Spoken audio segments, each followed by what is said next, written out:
আচ্ছা, সবাই শুনতে পাচ্ছ? হ্যালো,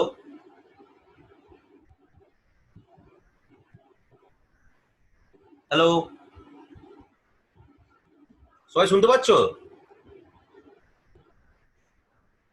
হ্যাঁ স্যার, শুনতে পাচ্ছি। দাঁড়াও দাঁড়াও, সবাই মনে শুনতে পাচ্ছে না।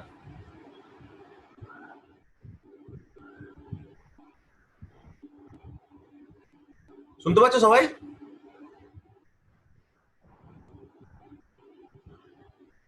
হ্যালো,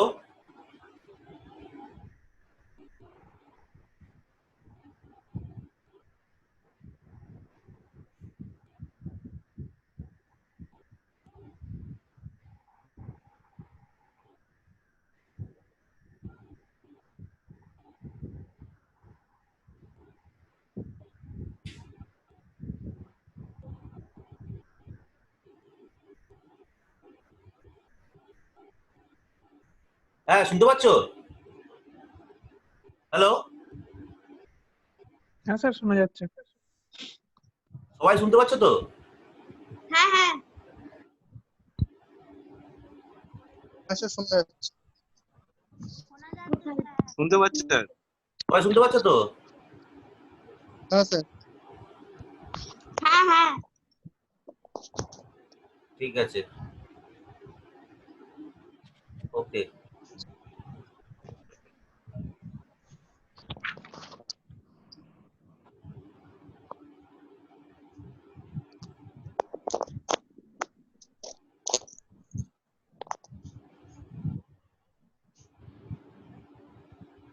হ্যাঁ, হ্যালো, স্টার্ট করছি।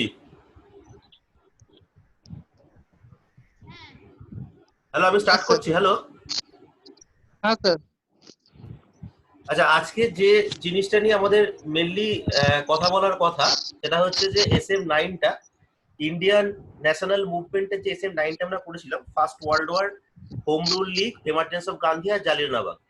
তো এই ব্যাপারগুলো প্রথমে একটু বলে রাখি যে এখানে একটা কথা সবাইকে খেয়াল রাখতে হবে, যে আগের দিন যে পড়ানোর সময় বলেছিলাম যে এই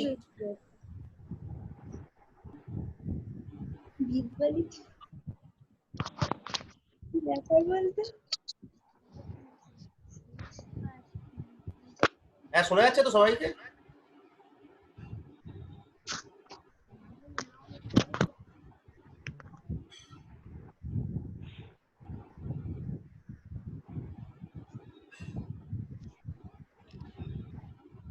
কি ব্যাপার বলতে নেটওয়ার্ক প্রবলেম নাকি? হ্যালো, সবাই শুনতে পাচ্ছ? হ্যাঁ স্যার। হ্যাঁ ঠিক আছে, ওকে। যেটা বলার কথা সেটা হচ্ছে যে আমাদের ইন্ডিয়ান এই পোর্শনটা পড়ার আগে, ফার্স্ট ওয়ার্ল্ড ওয়ার বা এই জায়গাটা পড়ার আগে যেটা মনে রাখতে হবে, যে আমরা আগের দিন যেখান থেকে শেষ করেছিলাম, অ্যাকচুয়ালি SM9টা আমার কিছুটা পড়ানো হয়ে গেছিল, তো কিছুটা পড়ানো মানে বাকি ছিল। তো আমি তাও একবার পুরোটাই আমি পুরোটাতেই একবার আমি ইয়ে করে দিচ্ছি, একবার আমি রিক্যাপ করে দিচ্ছি, ঠিক আছে? যেটা যে জিনিসটা তোমাদের খেয়াল রাখতে হবে সেটা হচ্ছে যে ভারতবর্ষের এই যে পর্যায়টা, মানে গান্ধীজির অ্যাডমিশনের যে পর্যায়টা, এই পর্যায়টা হওয়ার আগে আগে অবধি যে জিনিসটা খেয়াল রাখতে হবে, যে ভারতবর্ষ কিন্তু তখন পর্যন্ত কোনো ডাইরেক্ট অ্যাকশন যেটাকে বলি আমরা, সেরকম কিন্তু কোনো অ্যাকশনে যায়নি। যেটা হয়েছিল সেটা হচ্ছে বঙ্গভঙ্গ আন্দোলন হয়েছিল, 1905 সাল থেকে শুরু হয়েছিল বঙ্গভঙ্গ আন্দোলনের ক্ষেত্রে।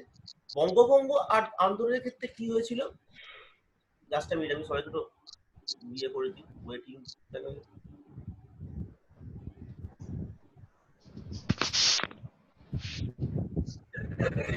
কি হচ্ছে?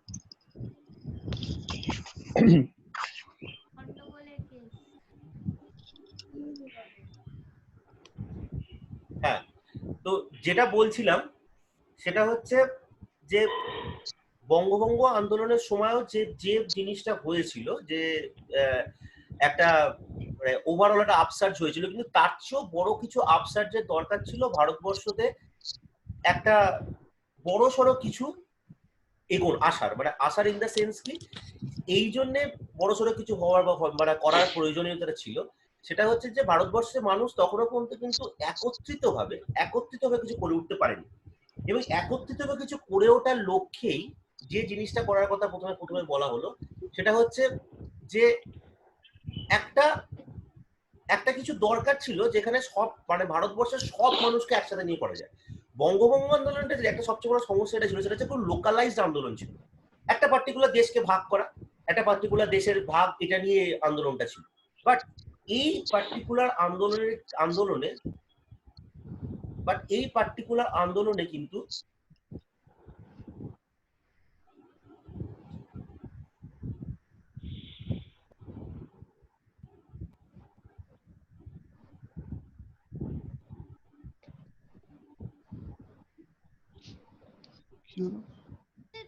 কেটে কেটে যাচ্ছে, শোনা যাচ্ছে না ঠিক মতো।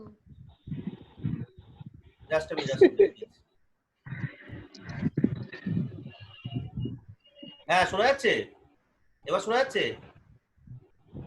হ্যাঁ এবার শোনা যাচ্ছে। এবার ক্লিয়ার স্যার। ক্লিয়ার তো? আচ্ছা, হ্যাঁ। এইবার যেটা যেটা বলার ছিল সেটা হচ্ছে এমন একটা আন্দোলনের দরকার ছিল যে আন্দোলনটা সারা সারা ভারতে মানে সারা দেশের মানুষ একসাথে ঢুকবে, মানে একসাথে যে জায়গাটাতে মানুষের সবাই মিলে পার্টিসিপেট করতে পারবে। তো এই জায়গাটা দাঁড়িয়ে তিনটে জিনিস দেখা গেল। যে ফার্স্ট ওয়ার্ল্ড ওয়ারটা শেষ হলো সেখানে যে কটা জিনিস দেখা গেল, যে একটা হচ্ছে যে ভারতবর্ষের মানুষদের মধ্যে দুটো ভাগ হয়েছিল, যেমন যারা এক্সট্রিমিস্ট ছিল ইনক্লুডিং তিলক, এরাও কিন্তু প্রথম দিকে একটা চিন্তা ভাবনা করলো যে সাপোর্ট করার, কোনটাকে সাপোর্ট করার, যেই যুদ্ধটাকে সাপোর্ট করার জন্য, এই 1914 ওয়ারটাকে সাপোর্ট করার জন্য। এবং এরাও এটা ভাবতে শুরু করলো যে যদি আমরা সাপোর্ট করি তাহলে হয়তো বাকিরা আমার এগেন্স্ট মানে মানে ব্রিটিশ গভর্নমেন্ট আমাদের কিছু একটা হেল্প করতে পারে। এইটা একটা ফ্যাক্টর ছিল। যারা মডারেট ছিল তারা তো প্রথম থেকে সাপোর্ট করেছিল। তারা এই জন্য সাপোর্ট করেছিল কারণ তারা ভেবেছিল যে this is the matter of duty, যে আমরা যে দেশে থাকি সেই দেশের পক্ষে সাপোর্ট করাটা সবসময় আমাদের ডিউটি। আর এই সুযোগে আর একটা গ্রুপ যেটা ছিল রিভলিউশনারি যে গ্রুপটা, সেই রিভলিউশনারি গ্রুপটা কিন্তু তোমার চিন্তা ভাবনা করছিল বা চেষ্টা করছিল যে আরো যাতে বড় কিছু রেস করা যায় আগেন্স্ট দ্য এম্পায়ার, যাতে কিছু রেস করা যায় সেইটা চেষ্টা করছিল। তো এরকম জায়গায় দাঁড়িয়ে প্রথম যে জিনিসটা মাথায় এলো তিলকের ক্ষেত্রে, যে মানুষকে শুধুমাত্র যে এই ওয়ার টাইমে শুধুমাত্র সাপোর্টিং এর মেসেজ দিলেই কিন্তু হবে না। এই ওয়ার টাইমে মানুষকে দুটো জিনিস করতে হবে। একটা হচ্ছে মানুষকে পলিটিক্যাল ব্যাপারটা নিয়ে, মানে দেশের মধ্যে কি পলিটিক্যাল ফ্যাক্টরটা চলছে, এই পলিটিক্যাল ফ্যাক্টরটা নিয়ে মানুষকে একটু হলেও সচেতন করতে হবে। এই সচেতন করার লক্ষ্যে তিলকের মধ্যে এবং অ্যানি বেসান্তের মধ্যে যে জায়গাটা নিয়ে মাথায় আঘাত করলো সেটা হচ্ছে আইরিশ হোম রুল লীগ আন্দোলন। এই আইরিশ হোম রুল লীগ আন্দোলনটা সেই সময় ব্যাপকভাবে চলছিল, সেই সময় ব্যাপকভাবে চর্চা চলছিল, কারণ আইরিশ হোম রুল লীগ আন্দোলনের মাধ্যমেই ইউকের কাছ থেকে, আয়ারল্যান্ড তো এখনো তোমরা জানো গ্রেট ব্রিটেনের মধ্যে রয়েছে, তো আয়ারল্যান্ড সেই সময়ও গ্রেট ব্রিটেনের মধ্যে ছিল। তো সেই জায়গাটাতে এইটা তাদের মধ্যে মাথায় কাজ করছিল যে আয়ারল্যান্ড যদি পারে তাহলে অ্যাজ এ এম্পায়ারের মানে একটা দেশের এম্পায়ার হিসেবে আমরা কেন পারবো না। ঠিক আছে, এই জিনিসটা হিসেবে তখন ভারতবর্ষের মানে তিলক থেকে শুরু করে বাকি সবাই ভাবতে শুরু করলো যে এই হোমরুল লিগটার মতো করে আমরা চেষ্টা করতে পারি। তো সেই জায়গা থেকে চিন্তা করে শুরু হলো হোমরুল লিগের প্রস্তুতি। তো হোমরুল লিগের প্রস্তুতি কি শুধুমাত্র তিলকই ছিল? না, অ্যাকচুয়ালি প্রস্তুতি কিন্তু ছিল, প্রথম যে ব্যক্তি প্রস্তুতির জন্য শুরু করেছিলেন তিনি হচ্ছেন আমাদের অ্যানি বেসান্ত। এই প্রস্তুতিটা নেওয়ার চেষ্টা করেছিল।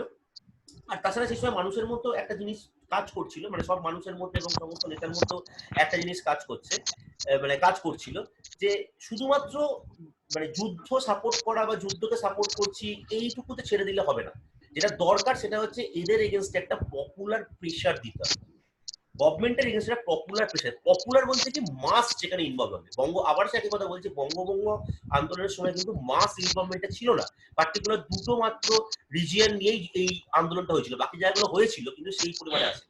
তো সবাই যে জিনিসটা চেষ্টা করলো যে একটা মাস ইনভলভমেন্ট দরকার, এবং এরাও মানে আমাদের আমাদের ইয়ে থেকে শুরু করে তিলক থেকে শুরু করে সবাই এই জিনিসটা বুঝতে পারলো যে মাস ইনভলভমেন্ট দরকার। আর তার চেয়ে বড় কথা কি হয়েছিল, এই মাস ইনভলভমেন্টের জায়গাটা কিন্তু মানুষের মধ্যে ঢুকেছিল কতগুলো জিনিস নিয়ে। প্রথমত যুদ্ধের পরবর্তী সময় মানুষের ট্যাক্সেশন, মানে মানুষের আর্থিক পরিস্থিতির প্রতিকূলতা, ম্যাক্সিমাম মানুষই আর্থিক পরিস্থিতি অনুকূল হয়েছিল। মডারেট, এবং যারা তোমার মডারেটটা ছিল তারাও 1909 এর মল্ডেভিন্টো রিফর্মসের পর থেকে বেশ মল্ডেভিন্টো রিফর্মসের পর থেকে বেশ মানে ইয়ে হয়েছিল যে তাহলে এরা বোধহয় কিছু করতেও পারবে না। তো সব মিলিয়ে একটা গ্রাউন্ড কিন্তু তৈরি হচ্ছিল, একটা ভালো গ্রাউন্ড কিন্তু তৈরি হচ্ছিল যে কি করা যেতে পারে। আর একটা গ্রাউন্ড ছিল, সেটা হচ্ছে ওয়ারটা, যুদ্ধটা কিন্তু এটাও বুঝিয়ে দিয়েছিল যে হোয়াইট সুপিরিয়রিটি বলতে যেটা বোঝে, হোয়াইট সুপিরিয়রিটি, সেটাও কিন্তু আস্তে আস্তে ঝাড় খাচ্ছিল। কারণ যুদ্ধে কিন্তু 1914 যে যুদ্ধটা, ফার্স্ট ওয়ার্ল্ড ওয়ারের প্রথম দিকে কিন্তু ইংরেজদের পক্ষে কিন্তু যুদ্ধটা ছিল না, ইংরেজদের বিপক্ষে ছিল যুদ্ধটা। পরবর্তী সময় আস্তে আস্তে ইংরেজদের পক্ষে গেছিল, কিন্তু জার্মানি প্রথম দিকে, জার্মানি এবং অস্ট্রিয়ার যে গ্রুপটা ছিল সেটা কিন্তু ব্যাপকভাবে আঘাত এনেছিল প্রথম দিকে। এইটা হচ্ছে ফ্যাক্টর। তো এই সমস্ত কিছু নিয়েই মানুষের মধ্যে একটা জিনিস যেটা ইয়ে করলো যে গভর্নমেন্টের পক্ষে আমরা যাচ্ছি, খুব ভালো কথা, গভর্নমেন্টের পক্ষে খুব যাচ্ছি আমরা, খুব ভালো কথা, কিন্তু গভর্নমেন্টের পক্ষে গেলেও আমাদের মেন মোটিভটা আমরা যেন হারিয়ে না ফেলি। এইটা ছিল সেই সময়কার লিডারদের মধ্যে একটা চিন্তা ভাবনা। এবং সেই জন্য তিলকও এই কথাটা বলেছিল, তিলকও এই কথাটা বলেছিল যে আমরা আপাতত যুদ্ধে সহায়তা করি, ঠিক আছে, আপাতত যুদ্ধে সহায়তা করি, কারণ এই সময় গভর্নমেন্টের একটা ক্রাইসিস চলছে, সেই ক্রাইসিসে আমাদের সাহায্য করাটা জরুরি, কিন্তু যুদ্ধ মিটে যাওয়া পর্যন্ত আমাদের মানুষকে এডুকেট করতে হবে। এই এডুকেশনটাই অ্যাকচুয়ালি ছিল হোম রুল লীগের মেন কাজ, যে মানুষকে এডুকেট করা, মানুষকে এডুকেট করা, যে কিভাবে মানুষকে ঢোকা, মানে মানুষকে কিভাবে তুমি বোঝাবে যে দেশের কি প্রয়োজন, দেশ কেন আন্দোলন করছে, কেন তারা স্বশাসন চাইছে, এইটার দরকার ছিল খুব বেশি মানুষের বোঝানো। এবং এই জন্যই হোম রুল লীগটার মেন, মানে হোম রুল লীগটার যদি তোমার কোনো সার্থকতা বলা যেতে পারে, হোম রুল লীগ অ্যাকচুয়ালি সেভাবে ভারতবর্ষে খুব একটা কিছু মাথা পড়াতে পারেনি, কিন্তু হোম রুল লীগের সার্থকতা যদি বলা যেতে পারে তাহলে কিন্তু এই জায়গাটা, সার্থকতা কিন্তু এই জায়গাটা ছিল, মানুষকে অ্যাটলিস্ট এডুকেট করেছিল, যেটার ভিত্তিতে পরবর্তী সময় যখন গান্ধীজি এলো, মানুষ কিন্তু বুঝতে পারলো যে আমাদের কেন প্রয়োজন, হোম রুল লীগটা কেন প্রয়োজন, এইটা মানুষ কিন্তু বুঝতে, মানে একটা স্বাধীনতা সংগ্রাম কেন প্রয়োজন মানুষের মধ্যে, এইটা কিন্তু মানুষ বুঝতে পেরেছিল, ঠিক আছে। যাই হোক, এই এরকম পরিস্থিতিতে একটা লিগ শুরু করে, কিন্তু একটা জিনিস প্রথমে মনে রাখতে হবে যে হোম রুল লীগটা কিন্তু মানে ব্রেন চাইল্ড ছিল কিন্তু তিলক, এই অ্যানি বেসান্তে। তাই তিলক যদিও তার এগ্রি করেছিল, তাকে এগ্রি করেছিল যে আমরা একটা হোম রুল লীগ চালু করবো, কিন্তু প্রথমেই ফ্রিকশন অ্যাভয়েড করার জন্য, যাতে অ্যানি বেসান্তের হোম রুল লীগ আর তিলকের হোম রুল লীগের মধ্যে কোনো ফ্রিকশন যাতে না হয়, সেই ফ্রিকশনটাকে অ্যাভয়েড করার জন্য ফার্স্টেই কি করলো, ফার্স্টেই যেটা করলো সেটা হচ্ছে প্রথমে দুজনে মিলে ডিসিশন নিয়ে নিল যে আমরা দুটো জায়গায় হোম রুল লীগ নিয়ে স্প্রেড করবো, দুটো জায়গায় মানুষকে নিয়ে স্প্রেড করবো। সেরকম ভিত্তিতে কি হলো, সেই ভিত্তিতে প্রথমে ঠিক হলো যে অ্যানি বেসান্ট মুম্বাই এবং ভারতবর্ষের অন্যান্য সমস্ত জায়গায় হোম রুল লীগটাকে প্রচার করবে, আর তিলক তার হোম রুল লীগটাকে নিয়ে যাবে মুম্বাই বাদ দিয়ে বাকি মহারাষ্ট্র। প্রথমে এই ফ্রিকশনটা কিন্তু দুজনে অ্যাভয়েড করে নিল। এই ফ্রিকশনটা অ্যাভয়েড করার সঙ্গে সঙ্গেই যে জিনিসটা হলো সেটা হচ্ছে দুটো জায়গাতেই কিন্তু মানুষ, একটা জিনিস যেটা হলো যেটা যে মানুষের মধ্যে এই জিনিসটা কাজ করতে শুরু করবে, দুটো জায়গাতে মানুষের মধ্যে কাজ করতে শুরু করলো যে আমাদের নেতারাও চাইছে না যে তাদের চিন্তা ভাবনার মধ্যে যেন একজন অপরকে ক্লাস করে, বা একজন অপরকে ক্লাস করতে, মানে একজন অপরকে মানে কি বলবো, মানে ডিফেন্ড না করতে পারে। তো সেই জন্য মানুষগুলো সেই সময় এই মানে মানুষের মধ্যে এই পজিটিভ ইম্প্যাক্টটা কাজ করছিল যে তাহলে নেতারা যখন চাইছে নিজেদের মধ্যে অ্যাভয়েড না করতে, তা আমরা কেন নিজেদের মধ্যে অ্যাভয়েড করবো, আমরা কেন নিজেদের মধ্যে ফিকশন ক্রিয়েট করবো, নেতাদের কথা শুনি এবং সেই মতো আমরা চিন্তা ভাবনা করি, ঠিক আছে। তো এইটা ছিল সেই সময়কার ইয়েটা। তো অ্যানি বেসান্ট তার হোম রুল লীগ নিয়ে প্রচার করা শুরু করলো। তার দুটো কাগজ ছিল, নিউওয়েল and Commonwealth and New India, এই দুটো কাগজ ছিল, এই কাগজ দুটো দিয়ে প্রচার করা শুরু করলো। তিলক তার স্বরাজ, মারাঠা, কেসরি, এই যে পত্রিকাগুলো ছিল সেইগুলোতে হোম রুল লীগ করা শুরু করলো। এই হোম রুল লীগে যেটা হলো যে পলিটিক্যাল ব্যাকওয়ার্ড দুটো স্টেট ছিল, একটা হচ্ছে গুজরাট, একটা হচ্ছে সিন্ধ। এই দুটো স্টেট কিন্তু বরাবরই পলিটিক্যাল ব্যাকওয়ার্ড ছিল, মানে এরা কোনো জায়গাতেই খুব একটা পার্টিসিপেশনের ব্যাপারটা ছিল না। হোম রুল লীগ দেখালো যে তারাও পার্টিসিপেট করলো, হোম রুল লীগ কিন্তু এদেরকেও পার্টিসিপেট করাতে বাধ্য করলো ইন দ্য সেন্স কি হোম রুল লীগ কিন্তু এই জিনিসটা করলো যে এদের মধ্যে মানে হোম রুল লীগ কি, হোম রুল লীগের মধ্যে তো সেই ইয়েটা ছিল না যে তোমার মানে কি বলবো একটা ভায়োলেন্স, যেটা বঙ্গভঙ্গের সঙ্গে আমরা দেখেছিলাম একটা ভায়োলেন্স ছিল মানুষের মধ্যে, হোম রুল লীগের মধ্যে সেটা ছিল না।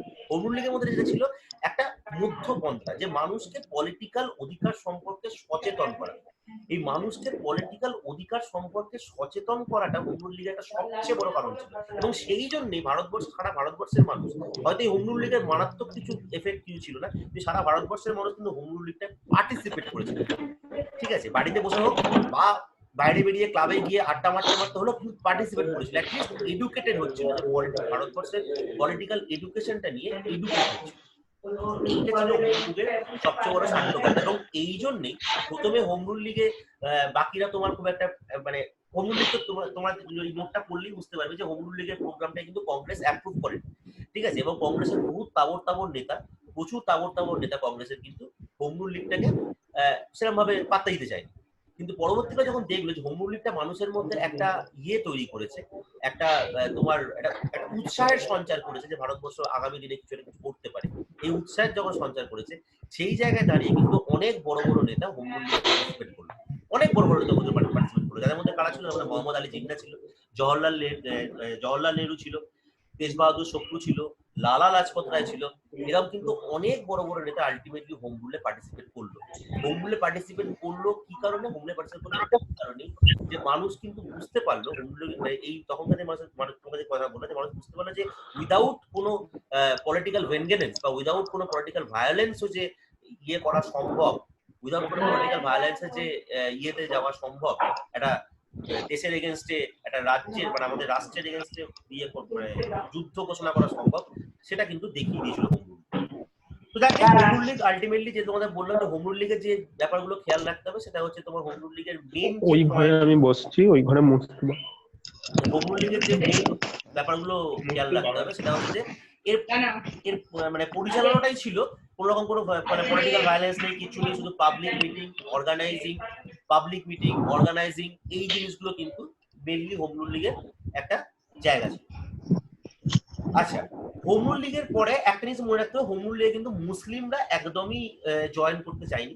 ঠিক আছে, মুসলিমরা খুব মানে কমই জয়েন করেছিল, হ্যাঁ, এবং সাউথের দিকের মানুষরা খুব একটা হোম রুল লীগে জয়েন করতে চায়নি, কারণ হোম রুল লীগের সবার মধ্যে এই জিনিসটা কাজ করতে যে হোম রুল লীগ হচ্ছে তোমার ইয়ে মানে কি বলবো ব্রাহ্মণদের বা হিন্দুদের নিজস্ব লীগ। তো যাকে সেই government attitude home rule League যদিও পলিটিক্যালি কোনো ভায়োলেন্স ক্রিয়েট করেনি ভারতবর্ষে, তবুও গভর্নমেন্ট অ্যাটিটিউড এইরকমই ছিল যে না, এদের এগেনস্টে মানে দমন উৎপীড়ন নীতি নিতেই হবে, দমন উৎপীড়ন নীতি ছাড়া চলবে না। হোম রুল লীগের এগেনস্টে সিমিলার দমন উৎপীড়ন নীতি চলেছিল।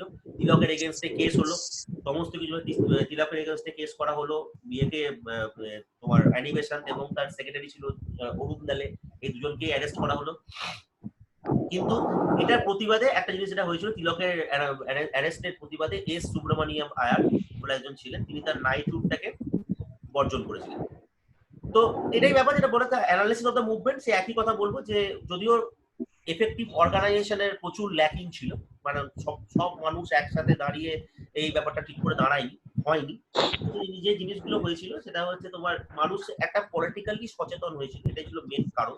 ঠিক আছে, এছাড়া কতগুলো অ্যানালিসিস অফ মুভমেন্ট আমি দেখবে নোটে দিয়ে রেখেছি, এগুলো একটু পড়বে, পড়ে কোনো কোয়ারি কিছু থাকলে না পরে জিজ্ঞেস করবে, কারণ সেশনটা জানো 40 মিনিটে প্রচুর তো সবকিছু তো বলতে পারবো না, স্বাভাবিক ব্যাপার। তো সামান্য কিছু জিনিস একটু তোমরা রিডিং করো, আমি জাস্ট বেসিক গুলো ডিসকাস করতে যাচ্ছি বা আইডিয়াটা জাস্ট দিতে যাচ্ছি। ঠিক আছে, আর তারপর কোনো কোয়ারি থাকলে সেই কোয়ারিটা নিয়ে আমরা আবার পরে সেশন করবো, সেশনে আমরা সেই কোয়ারিগুলো হোল্ড আপ করবো। তো এনিওয়ে, তো তিলক কিন্তু আফটার হোম রুল লীগ চলে গেছিল অ্যাকচুয়ালি ইয়েতে, ঠিক আছে, যে বিদেশে চলে গেছিল আফটার হোম রুল লীগ হয়ে যাওয়ার পরে তিলক আস্তে আস্তে নিজে ঘোটাতে শুরু করেছিল। ঠিক আছে, এরপর যেটা হলো, এরপর যে জিনিসটা মেনলি হয়েছিল সেটা হচ্ছে Lucknow session of Indian national Congress. এই হোম রুল লীগ চলতে হোম রুল লীগ বন্ধ হতে মডারেট এবং এক্সট্রিমিস্ট দুজনেই একটা জিনিস ফিল করতে থাকলো যে মানুষ উইদাউট মানে কি বলবো মানে দুটো দল যদি একসাথে না হয় তাহলে সেক্ষেত্রে কিন্তু খুব বড়সড় কিছু পলিটিক্যাল মানে কিছু বেনিফিট কিছু হবে না। এইটা কিন্তু মানুষ বুঝতে পেরেছিল যে বড়সড় যদি কোনো পলিটিক্যাল বেনিফিট হবে না যদি না মানুষগুলো একসাথে হয়। এইটা কিন্তু এক্সট্রিমিস্টরাও বুঝলো এবং মডারেটসরাও এবং এক্সট্রিমিস্ট ও মডারেটসরা এইটা বুঝতে পারলো বলেই কিন্তু 1916-এ একটা সন্ধির জায়গা তৈরি হলো। এবং এছাড়া একটা সন্ধির জায়গা তৈরি হওয়ার তোমরা আগের দিনে করোনার সময় বলেছিলাম, আর একটা সন্ধির জায়গা তৈরি হওয়ার সবচেয়ে বড় কারণ ছিল মডারেটদের মধ্যে যারা সবচেয়ে এগেনস্টে ছিল এক্সট্রিমিস্টদের, সেই ফিরোজ শাহ মেহতা এবং গোপাল কৃষ্ণ গোখলে দুজনেই মারা গেল, সেটাও একটা সবচেয়ে বড় কারণ ছিল। এছাড়া অ্যানি বেসান্ট এবং তিলকের একটা দায়িত্ব ছিল এই বিয়ে করার পিছনে। এই সমস্ত কিছু করার পর আলটিমেটলি কি হলো, 1916 সালে, ঠিক আছে, এসি মজুমদারের সময় তোমার Lucknow session of Indian national কংগ্রেসে এক্সট্রিমিস্টরা এবং এটা তোমরা সবাই জানো। এখানে আরেকটা জিনিস খেয়াল রাখতে হবে, এই সেশনটা আরেকটা ইম্পর্টেন্ট কাজ হচ্ছে, মুসলিম লীগও কিন্তু আস্তে আস্তে যে মুসলিম লীগ 1906 সালে তৈরি হওয়ার পর, 1906 বা 7-এ তৈরি হওয়ার পর যে মুসলিম লীগ আস্তে আস্তে কংগ্রেসের এগেনস্টে চলে যাচ্ছিল, ঠিক আছে, মানে কংগ্রেসের মানে কনজারভেটিভ অ্যাপ্রোচে চলে যাচ্ছিল, যে নিজেদের কমিউনিটিকে রক্ষা করবো, নিজেদের সিস্টেমকে রক্ষা করবো। এই জায়গা থেকে কিন্তু বেরিয়ে এলো এবং এই জায়গা থেকে বেরিয়ে আনার জন্য যারা সবচেয়ে বেশি দায়িত্ব নিয়েছিল তাদের মধ্যে একজন ছিলেন মোহাম্মদ আলী জিন্নাহ। যে মিলিটেন্ট ন্যাশনালিস্ট ছিল মুসলিম লীগের, যে মোহাম্মদ আলী জিন্নাহ, মোহাম্মদ আলী, শওকত আলী, এই যে মিলিটেন্ট ন্যাশনালিস্ট ছিল, এরা কিন্তু একটা জিনিস বুঝতে পারলো যে মুসলিমরা উইদাউট হেল্প অফ হিন্দুস এই দেশ থেকে বেশি কিছু পাবে না, এটা কিন্তু বুঝতে পেরেছিল। এবং এই বুঝতে পেরেছিল বলে, এবং এটাও বুঝতে পেরেছিল যে মুসলিমদের ডিভিজিভ পলিটিক্সের শিকার হচ্ছে। ব্রিটিশরা শুধুমাত্র ডিভিজিভ পলিটিক্স করছে, ডিভিজিভ পলিটিক্স বাদ দিয়ে আর কিছু করছে না মুসলিমদের সাথে, এটাও কিন্তু এরা বুঝতে পেরেছিল বলেই মুসলিম লীগ আস্তে আস্তে কিন্তু কংগ্রেসের দিকে ঝুঁকতে শুরু করলো। এবং তার পিছনে সবচেয়ে বড় কারণ ছিল এই মিলিটেন্ট ন্যাশনালিস্ট গুলো, মুসলিমদের মধ্যে যে মিলিটেন্ট ন্যাশনালিস্ট, মোহাম্মদ আলী জিন্নাহ, মোহাম্মদ আলী জাফর, এই যে ন্যাশনালিস্ট গুলো ছিল, এরাও কিন্তু ব্যাপারটাকে বোঝানোর চেষ্টা করছে। তো আলটিমেটলি সেই মুসলিম লীগও আস্তে আস্তে ঢুকছিল। এবং তার আরো কিছু কারণ ছিল, যেমন ওই যুদ্ধের সময় তুর্কিকে হেল্প করার কথা বলেছিল, সেই তুর্কিকে হেল্পটা হয়নি, আলটিমেটলি ব্রিটেনরা তুর্কিকে হেল্প করেনি, বরঞ্চ তুর্কির নেতাদের ক্ষমতা করেছিল, তুর্কির নেতাদের তোমার উল্টে টানা ছেটেছিল, এই ব্যাপারগুলো হয়েছিল। আর এই জিনিসগুলো আলটিমেটলি এদের দুজনের মধ্যে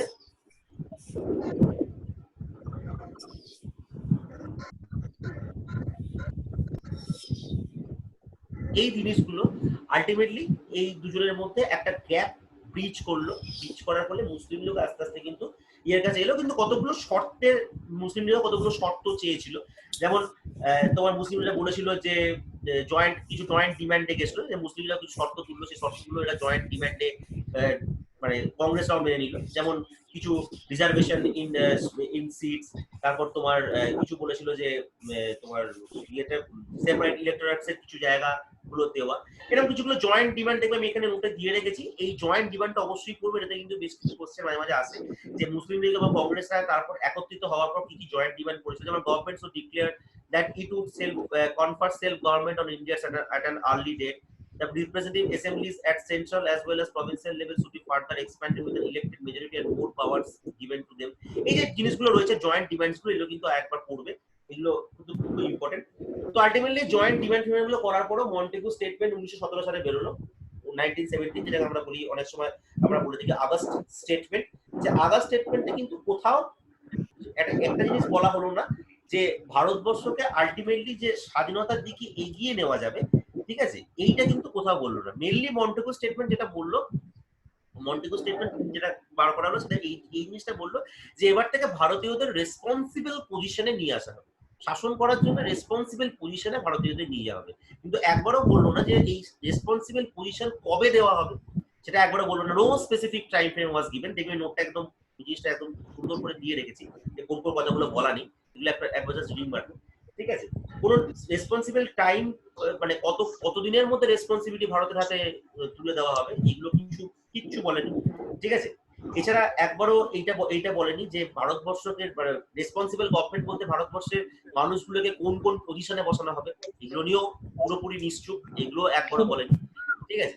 তো আলটিমেটলি কি হলো, আলটিমেটলি কিন্তু তোমার মন্টেগু স্টেটমেন্ট নিয়ে ভারতের মধ্যে একটা ক্ষুদ্র বিরক্তই কিন্তু আলটিমেটলি মানুষজন হলো, আর কিছু না। এইটা হওয়ার পর আলটিমেটলি এই ঘটনাটা যখন চলছিল, সেই সময় আমাদের ভারতবর্ষের রাজনৈতিক ইতিহাসে প্রবেশ করলো গান্ধীজি।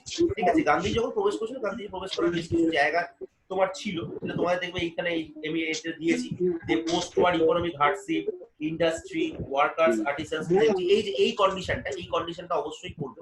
কারণ এই জায়গাটা পরিষ্কার তোমার দেওয়া রয়েছে যে কেন ভারতবর্ষের মানুষ আস্তে আস্তে মানে রিভোল্টটা শুরু করলো। যে ভারতবর্ষের মানুষ একদিন পর্যন্ত কোনো রিভোল্ট করেনি, তার একটা বড় কারণ হচ্ছে এটা কিন্তু মুখস্থ করার জন্য নয়, জাস্ট রিডিং করার জন্য। এই জায়গাটা কিন্তু অবশ্যই পড়বে যে কেন গান্ধীজির মানে গান্ধীজি যে এলো, হঠাৎ করে এলো এবং তার এটা যে ফ্রুটফুল হয়ে গেল, সেটা কেন হলো। ফ্রুটফুল হওয়ার কিন্তু অনেক কারণ ছিল, সেই কারণগুলো কিন্তু এখানে দেওয়া রয়েছে।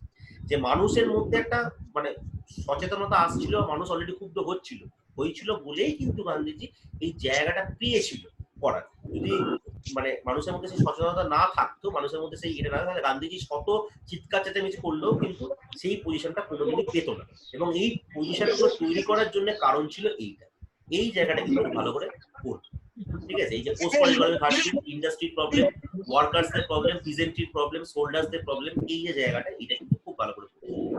ঠিক আছে, আর মেকিং অফ গান্ধী নিয়ে আলাদা করে বলছি না, মেকিং অফ গান্ধীটা নিয়ে জাস্ট রিডিং মারবে। এখানটা খুব ইম্পর্টেন্ট কিছু না, কতগুলো নিয়ে পয়েন্ট করেই দিয়েছি। এই পয়েন্টগুলো কিন্তু অনেক সময় পরীক্ষায় আসে, এগুলো তোমাদের একটু খেয়াল রাখতে হবে। যে মেকিং অফ গান্ধী মানে গান্ধীজি সাউথ আফ্রিকা কি করেছিল, কোথায় কি ফার্ম ছিল না ছিল, এইগুলো নিয়ে একটা জাস্ট ইয়ে হয়। আমি যেটা মেনলি বলবো এবার গান্ধী আসার পর কি, গান্ধী ইন্ডিয়া এসেছিল 1915 সালে। 1915 সালে আসার পর গান্ধীজি কিন্তু কতগুলো জিনিস ডিসাইড করেছিল।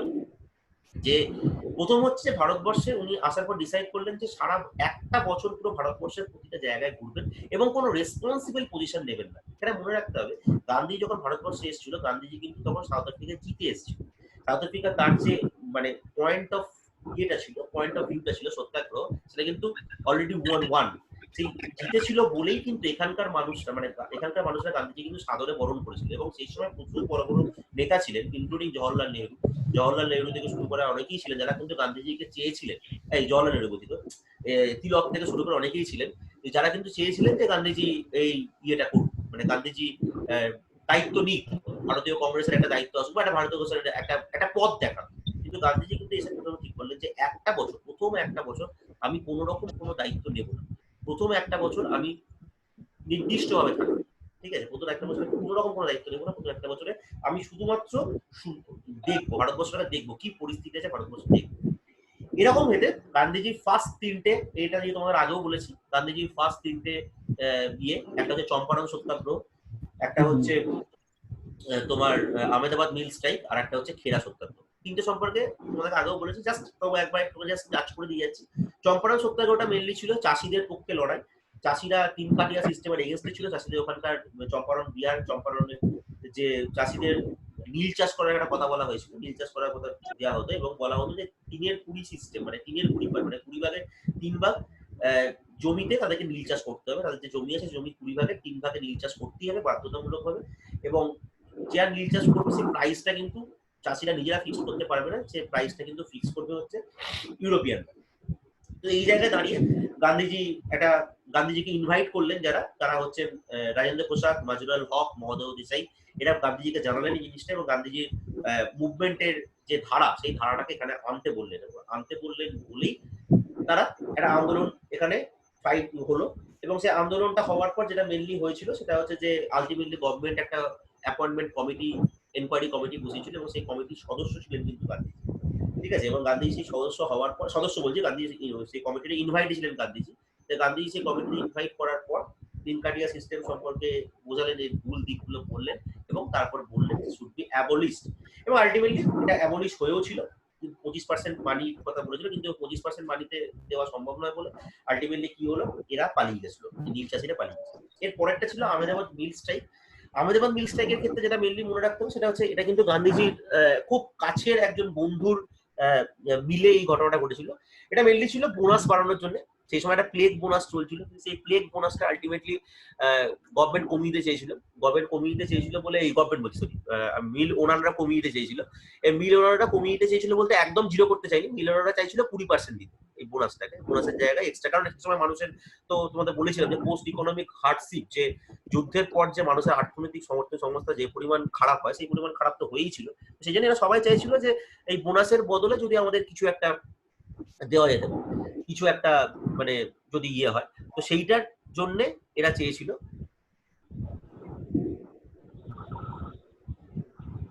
তো সেইটার জন্য যেটা যেটা যেটা করেছিল সেটা হচ্ছে যে গান্ধীজি কি করলো আলটিমেটলি, গান্ধীজি এই সময় ওখানে যাওয়ার পর গান্ধীজির যে মিল ওনারটা গান্ধীজির বন্ধু ছিল আম্বালাল সারাভাই, তারই বোন গান্ধীজিকে ইনভাইট করলো, অনুসুয়া বেন।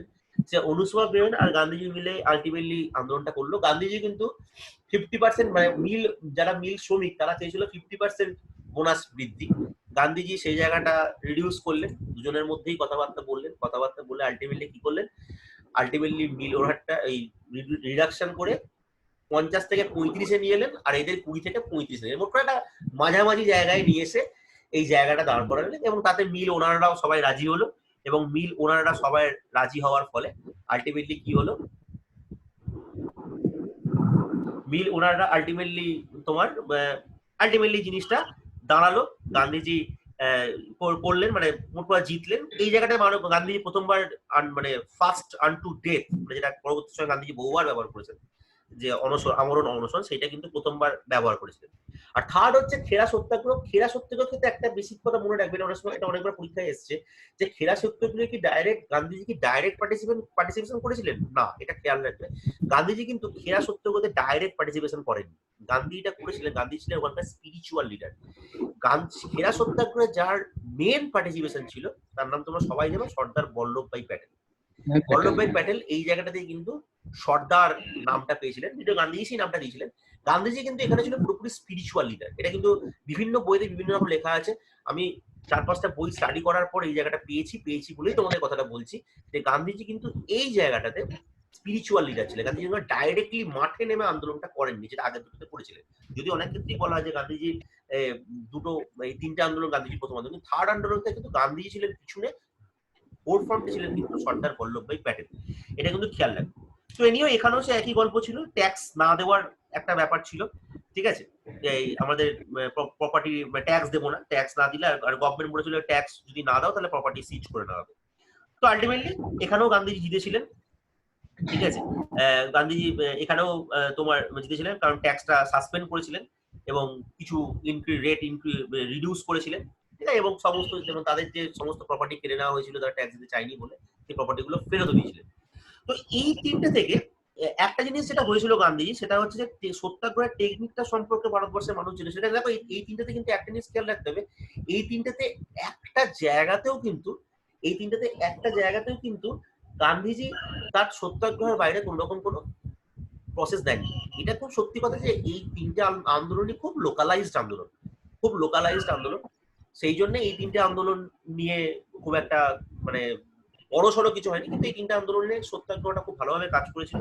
এবং সবচেয়ে বড় কথা, গান্ধীজি একটা জিনিস যেটা বুঝতে পেরেছিলেন, যে মাসের স্ট্রেংথটা কি, এইটা কিন্তু গান্ধীজি এখান থেকে বুঝছেন। আচ্ছা, এখানে একটা অ্যানাউন্স করি, আমাকে এইমাত্র দেখালো, হ্যাঁ সব শুনতে পাচ্ছ? হ্যাঁ স্যার। হ্যাঁ, আমাকে এইমাত্র দেখালো যে এই 40 মিনিটের ইয়েটা তুলে দিয়েছে, 40 মিনিটের তোমার বারটা তুলে দিয়েছে। তো আমি টোটালটা পুরোটা শেষ করবো, ঠিক আছে। 40 মিনিটের বারটা তুলে দিয়েছে। হ্যাঁ, শুনতে পাচ্ছ? হ্যাঁ স্যার। হ্যাঁ, 40 মিনিটের বারটা তুলে দিয়েছে আমাকে। তো সেই জন্য আমি এটা পুরোটাই আজকে এই নোটটা পুরোটাই ডিসকাস করে দেবো, ঠিক আছে। ঠিক আছে স্যার, ঠিক আছে। আচ্ছা, ঠিক আছে। তো তারপর তোমার একবার নোটটা পড়ানো হয়ে গেলে তারপর তোমাদের কোনো কোয়ারি থাকলে সেটা আমাকে জিজ্ঞেস করবে, অসুবিধা হবে না, ঠিক আছে। আমি কমপ্লিট করে তারপর পরে কি স্যার, মানে পড়া হয়ে যাওয়ার পর? হ্যাঁ, এটা কমপ্লিট করে আমার 40 মিনিটের বারটা তো নেই, তুলে দিয়েছে, আলাদা সেশন আমার দরকার নেই। তো তারপর এটা হয়ে যাওয়ার পর আমাকে কোয়ারি করবে, আমি এক এক করে আমি কোয়ারিগুলো অ্যান্সার করবো। ঠিক আছে।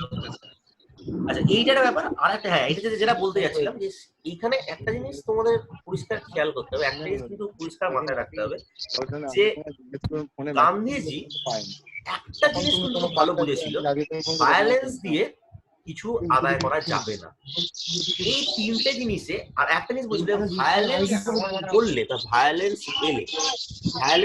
বা ভায়োলেন্স এলে কিন্তু আলটিমেটলি যে জিনিসটা হবে, যে সেটা হচ্ছে যে মানুষের মাস পার্টিসিপেশন আলটিমেটলি কিন্তু পাওয়া যাবে না।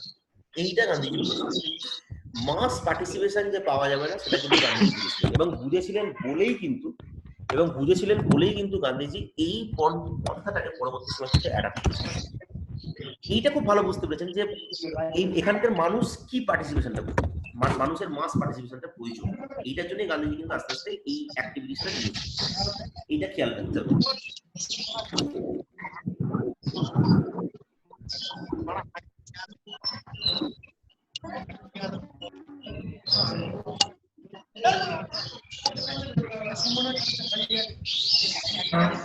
এই তিনটে হওয়ার পর এবার যে জিনিসটা এলো, এই তিনটে হওয়ার পর যে জিনিসটা এলো সবচেয়ে বেশি সেটা হচ্ছে রাওলাট অ্যাক্ট। এইরকম পরিস্থিতিতে আলটিমেটলি কি হলো, 1919 সালে গভর্নমেন্ট একটা অ্যাক্ট তৈরি করা শুরু করলো, যে অ্যাক্টটার নাম হচ্ছে রাওলাট। এই রাওলাট অ্যাক্টটা তৈরি করা হয়েছিল, একটা কমিশন তৈরি করেছিলেন, সেই কমিশনটার নাম হচ্ছে, যে একটুটা সবার না সাউন্ডের ডিস্টার্ব হচ্ছে, কারণ সাউন্ড আসছে, সাউন্ডটা একটু বন্ধ, আমি একটু মিউট করছি প্রত্যেককে, ঠিক আছে? আমি ক্লাসটা শেষ করে আমার মিউটটা আমি বন্ধ করছি।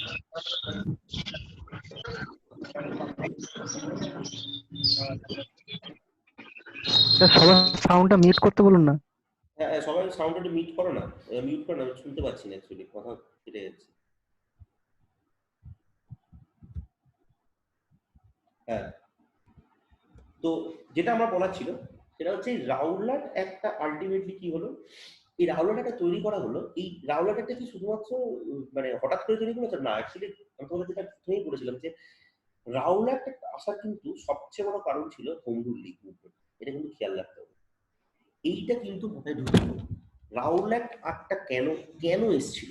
হোম রুল লীগ মুভমেন্ট হওয়ার পর কিন্তু গভর্নমেন্ট খুব ভালো করে একটা জিনিস বুঝেছিল যে ভারতবর্ষের মানুষ আস্তে আস্তে কিন্তু যাচ্ছে, এবং ভারতবর্ষের মানুষ কিন্তু আস্তে আস্তে নিজেদের প্রিপেয়ার করছে। সেই জন্য রাওলাট অ্যাক্ট আইনটা আমার সেই সময় খুব দরকার ছিল। এছাড়াও তোমাদের আগে যেটা পড়েছিলাম যে কিছু রেভলিউশনারি মুভমেন্ট যেগুলো ছিল, আগের দিকে তোমাদের পড়েছিলাম যে রেভলিউশনারি মুভমেন্টে রাওলাট অ্যাক্ট হওয়ার পিছনে বড় কারণ।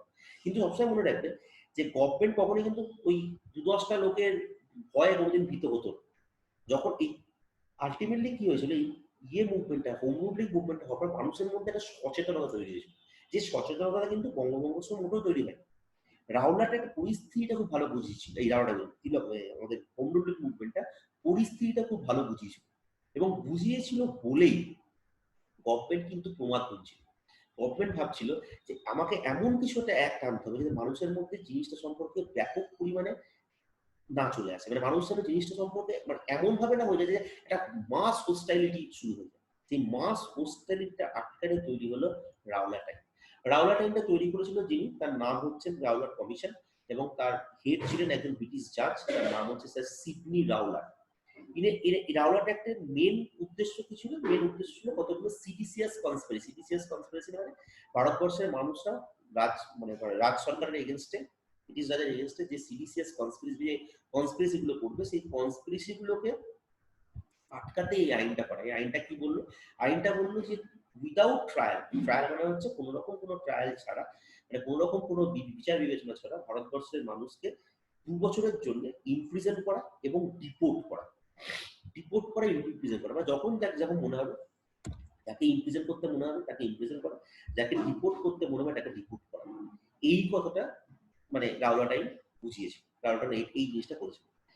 তো আলটিমেটলি এটা কিন্তু মনে রাখতে হবে। আর একটা জিনিস যেটা খেয়াল রাখতে হবে, সেটা নোটে কিন্তু পরে লিখেছি, লেখা হয়নি, সেটা হচ্ছে যে রাওলাট আইনটা কিন্তু ব্রিটিশ গভর্নমেন্টকে তার সবচেয়ে বড় যে রাইট টু ইকুয়াল তোমার কনস্টিটিউশনাল রেমিডিস ছিল, মানে ব্রিটিশ গভর্নমেন্টের যে আর্টিকেল মানে রাইট হেভিয়াস কর্পাস যেটা ছিল, যে রিট আমরা পরবর্তী সময়ে কনস্টিটিউশনাল রিটে যেটা পড়েছি, habeas corpus to bring the body, মানে হচ্ছে কোনো ইয়ের সময় কোনো একটা বিচার কার্য করার সময় বিচার প্রার্থীকে তো সশরীরে উপস্থিত থাকতে হবে। তোমাদেরকে রিটে পড়েছেন, তো এইটা তো ফান্ডামেন্টাল রাইট ওদের কাছ থেকে আমাদের নেই, ব্রিটেনদের কাছ থেকে নেওয়া। ব্রিটেন কিন্তু সর্বপ্রথম ফান্ডামেন্টাল রাইট বন্ধ করে, এটাই কিন্তু তাদের সবচেয়ে বড় ব্যাপার ছিল, যে ভারতের মানুষের ইয়ের উপর, ভারতের মানুষের তোমার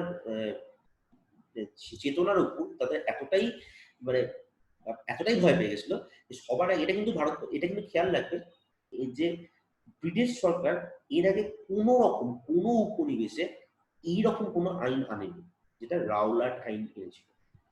কোনো উপনিবেশে ফার্স্ট টাইম কোনো উপনিবেশে এরকম টাইপের আইন আনলো এই ব্রিটিশ সরকার, এই রাওলাট আইন, ঠিক আছে?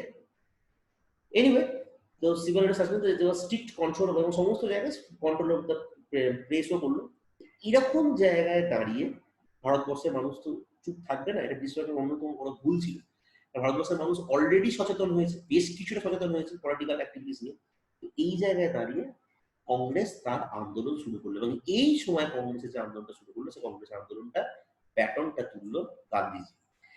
গান্ধীজি বললেন রাওলাট আইন একটা কালা আইন, Rowlatt Act is a black act, and argued that not everyone should get punishment in response to isolated political crimes. মানে কি পলিটিক্যাল ক্রাইম কিছু কিছু হচ্ছে, সেটা তোমরা আগের দিনে বলেছিলে যে কিছু সময় 1914 থেকে 1919 পর্যন্ত বেশ কিছু পলিটিক্যাল ক্রাইম ঘটেছে, ঠিক আছে, রিভলিউশনারি টেরিজম যেগুলো ঘটছিল। তার জন্য কি সারা ভারতের মানুষকে দণ্ড দেওয়া উচিত? না, অ্যাকচুয়ালি কিন্তু তার জন্য দণ্ড দেয়নি। একটু আগে যেটা বললাম আমি যে ব্রিটেনরা কিন্তু এই আইনটাই এনেছিল এই জন্য যাতে ভারতের মানুষদের একটু চাপিয়ে রাখে, দমিয়ে রাখা যায়। কারণ এটা খুব ভালো করে বুঝতে পারছিল যে আইসোলেটেড পলিটিক্যাল ক্রাইমটাই নয়, ঠিক আছে, এইটা খুব ভালো বুঝতে পারছিল আইসোলেটেড পলিটিক্যাল ক্রাইমটাই নয়, পুরো ইন্ডিয়ার মানে পুরো ইন্ডিয়ার মানুষই এবার আস্তে আস্তে খুঁজছে এবং তারা একটা কম্প্রিহেন্ডেড পলিটিক্যাল ক্রাইম করতে চলেছে, সেইটাকে বন্ধ করার জন্য এটা করা। তো এনিওয়ে সেই জন্য কি করলো গান্ধীজি একটা মাস প্রোটেস্ট ডাকলেন and on all India level. এবং এই মাস প্রোটেস্টটা কি কি থাকবে? মাস প্রোটেস্টের মধ্যে স্ট্রাইক থাকবে, স্ট্রাইক হরতাল, যেটা একদিন পর্যন্ত ভারতবর্ষে কোনোদিন হয়। হরতাল হবে, তার সাথে কি থাকবে? অনশন থাকবে, প্রার্থনা থাকবে এবং আইন অমান্য থাকবে। স্পেসিফিক লস, সব লস এগেনস্টে নয়, কিছু কিছু লস এগেনস্টে তোমার সিভিল ডিসএবিলিটি আইন অমান্য হবে এবং অ্যারেস্ট করা, ইমপ্রিজনমেন্ট, যেটা আমাদের এখনকার আমরা দেখি যে ওই প্রতীকী অ্যারেস্ট বা প্রতীকী জেলে বড় যে আন্দোলন, সেই জিনিসটা, এই জিনিসটা কিন্তু গান্ধীজি বললেন যে এই জিনিসটা করতে হবে, ঠিক আছে। এরপর কি হলো? আলটিমেটলি এই যে পরিস্থিতি হলো, এই পরিস্থিতিতে কিন্তু সারা দেশের মানুষ আস্তে আস্তে খেপে উঠলো এবং খেপে উঠলো কি সেন্সে? তারা বুঝতে পারলো একটা ডিরেকশন পাওয়া গেছে যে মাস মুভমেন্ট দিয়েও এই সরকারের এগেনস্টে একটা আঘাত আনা যাবে, এই ডিরেকশনটা পাওয়া গেছে। একদিন পর্যন্ত যে ডিরেকশনটা মানুষের চোখে দেখছিল সেটা স্বদেশী ডাকা, যে তোমাদের বলেছিল বঙ্গবন্ধুর সময়। মাস যেটা দেখছিল, মাস প্রোটেস্ট করতে চাইছিল, কিন্তু মাসের প্রোটেস্ট করার সামনে একটাই পর্দা ছিল যে এরকম ডাকাতি করবো, মানুষ খুন করবো না, এটা নয়। মানুষের কাছে এই পন্থাটা কিন্তু ছিল না যে হরতাল ডাকবো, ধর্নায় বসবো, আমরণ অনশন করবো, এইগুলো ছিল না মানুষের মধ্যে। যেটা মানুষের মধ্যে উত্তেজনা দেখা, এই উত্তেজনাটা গান্ধীজি কাজে লাগলো। এই উত্তেজনাটাই ছিল গান্ধীজির সবচেয়ে বড় দরকারি জিনিস এবং এই জন্য উত্তেজনা তৈরি করলো। কি হলো? Orientation of the national movement turn to the মাসেস permanently. National movement যেটা গান্ধীজির সফলতা, সেটা হচ্ছে ন্যাশনাল মুভমেন্ট কিন্তু আস্তে আস্তে জনগণের দিকে ঘুরতে। এরপর থেকে তোমরা যে কটা আন্দোলন দেখবে, এরপর থেকে যে কটা আন্দোলন দেখবে, সেখানে কিন্তু প্রত্যেক কটা আন্দোলনে কিন্তু ন্যাশনাল মাস মুভমেন্ট এবং সারা দেশ পার্টিসিপেট করবে, সারা দেশ পার্টিসিপেট করবে, ইনক্লুডিং এইটা। এরপর থেকে তুমি দেখবে এরপর অসহযোগ আন্দোলন, সেটাতেও সারা দেশ পার্টিসিপেট করবে, প্রায় সারা দেশ। এরপর তোমার আন্দোলন 1927 সাইমন কমিশনের বিরুদ্ধে আন্দোলন থেকে শুরু করে সিভিল ডিসোবিডিয়েন্স, সবেতেই মাস আন্দোলন। আর 42 তো সেরেই দাও, 42 তো মানুষেরই আন্দোলন। তো এই জিনিসটা কিন্তু তৈরি করেছিল, যেটা কিন্তু বঙ্গভঙ্গতেও ছিল না। এইখানেই গান্ধীজি কৃতিত্ব। That is Y Gandhiji is known as great. এই যে পন্থাগুলো, এই পন্থাগুলো কিন্তু এর আগে কোনো রাজনীতিবিদ ভাবেনি, কোনো পলিটিক্যাল লিডার ভাবেনি বলেই এই পন্থাগুলো মানুষের যে কতটা কাজ দিতে পারে সেটা কিন্তু গান্ধীজি দেখিয়ে দিয়েছে। এই জিনিসটাই, এইটার জন্যই গান্ধীজির কিন্তু গ্রেট প্লেসটা, ঠিক আছে।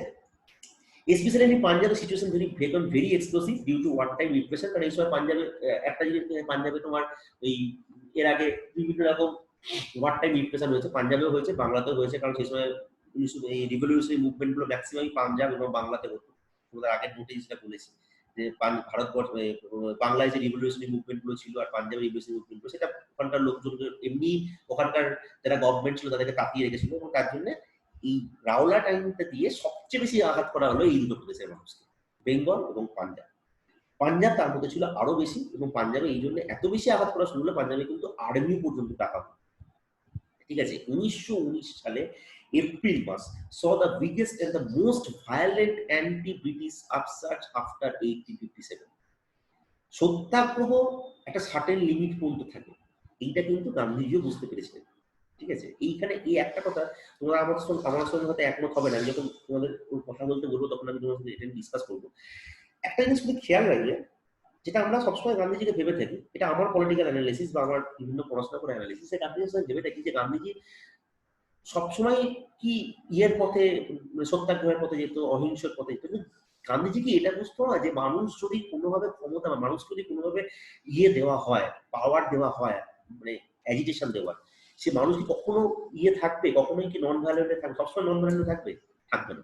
এটা কিন্তু গান্ধীজি খুব ভালো জানতো, এটা কিন্তু গান্ধীজি খুব ভালো জানতো, কিন্তু গান্ধীজি রিমোট কন্ট্রোলটা করার চেষ্টা করতো যে ভায়োলেন্ট হওয়ার ফলে মানুষ যেন গান্ধীজি সব একটা কিন্তু এটা এটা কিন্তু গান্ধীজির পলিটিক্যাল একটা অ্যাক্টিভিটি ছিল যে গান্ধীজি নন ভায়োলেন্স অবশ্যই মানতেন, সত্যাগ্রহ অবশ্যই মানতেন, কিন্তু গান্ধীজি কিন্তু এইটা খুব ভালো করে জানতেন যে নন ভায়োলেন্স বা সত্যাগ্রহ একটা জায়গা পর্যন্ত কাজ করবে, তার উপরের কিছুটা জায়গা পর্যন্ত ভায়োলেন্স আসবেই।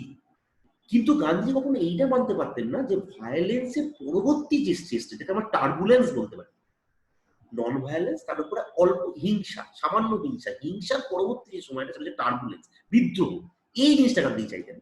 গান্ধীজি মানে বিদ্রোহের পন্থা ছিল, যেটা সুভাষচন্দ্র বসু বা জওয়াহরলাল নেহরুর মধ্যে ছিল, বিদ্রোহ, টার্বুলেন্সের জায়গাটা, এই টার্বুলেন্সের জায়গাটাকে গান্ধী চাইতেন। গান্ধী কিন্তু এইটা খুব ভালো করে জানতেন যে নন ভায়োলেন্স মুভমেন্ট কিছুটা ভায়োলেন্ট হবে, এবং সেই কিছুটা ভায়োলেন্ট পর্যন্ত উনি কিন্তু টলারেট করতেন, এটা তার টলারেন্স জোন ছিল, একটা টলারেন্স জোন তিনি ঠিক করে নিয়েছিলেন।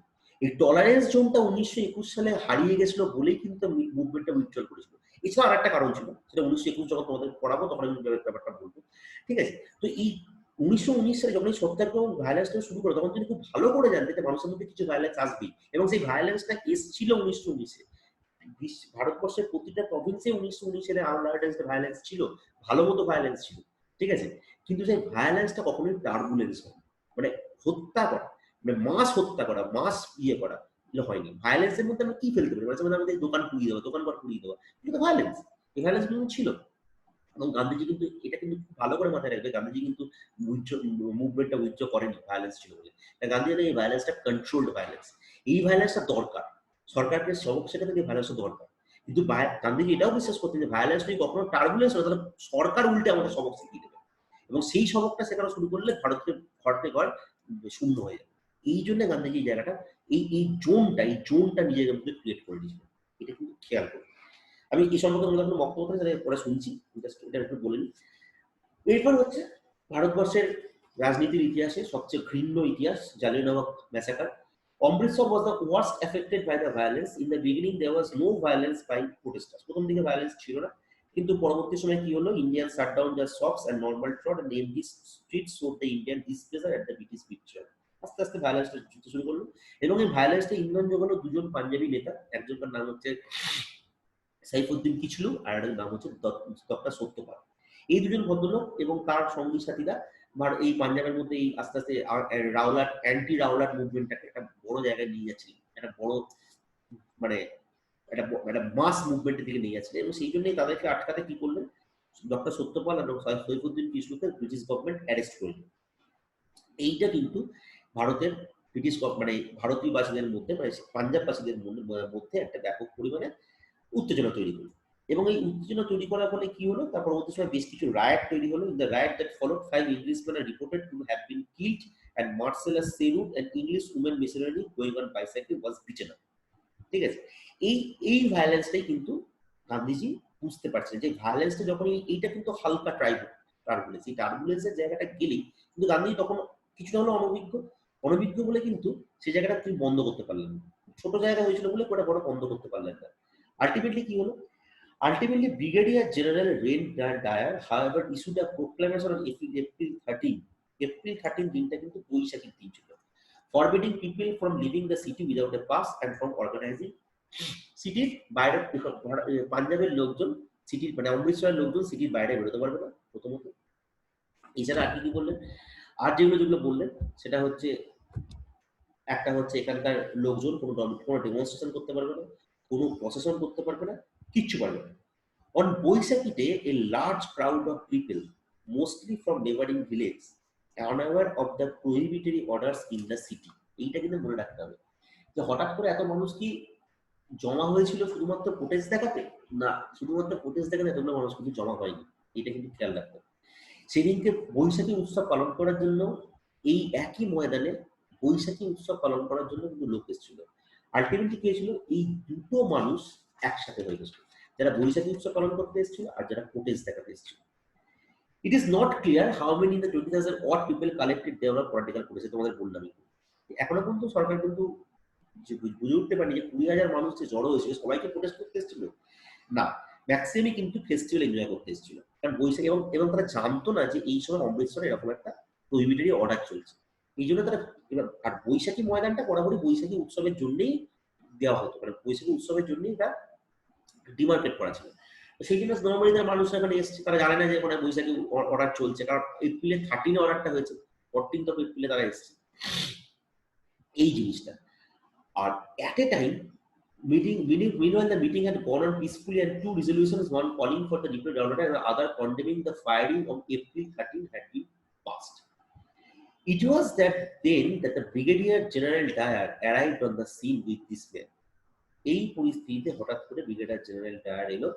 The troops surrounded the gathering under the General Dyer. এখানে কিন্তু মনে রাখবে দুটো জেনারেল ডায়ার ছিল, মানে যে ডায়ার দুজন, একজন হচ্ছে মাইকেল ডায়ার যে অমৃতসরের গভর্নর ছিল, আর হচ্ছে ব্রিগেডিয়ার জেনারেল ডায়ার এই যে যিনি অর্ডার করেছিলেন। তো এই দুটো ডায়ার ছিল এবং আনআর্মড মানুষের উপর ফোর্স করতে শুরু করলেন। ব্রিগেডিয়ার জেনারেল ডায়ার কি করলেন, ওরা ভেবেছিল প্রোটেস্ট করতে এসেছে, এটা কিন্তু সত্যি কথা। গভর্নমেন্ট কিন্তু ভেবেছিল প্রোটেস্ট করতে এসেছে, এবং সেটা দেখবে হান্টার কমিশন অফ ইনকোয়ারিতে এই জিনিসটা কিন্তু উঠে এসেছিল।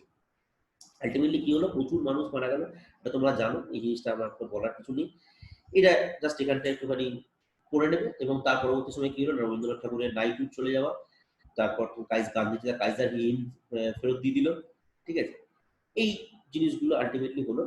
আর এর পরবর্তী সময় কি হলো, Udham Singh who bore the name Rammohan Singh Azad later associated Michael O'Dwyer the lieutenant governor who presided over the brutal British suppression of the 1940s in Punjab. Udham Singh was hanged in 1940 for death.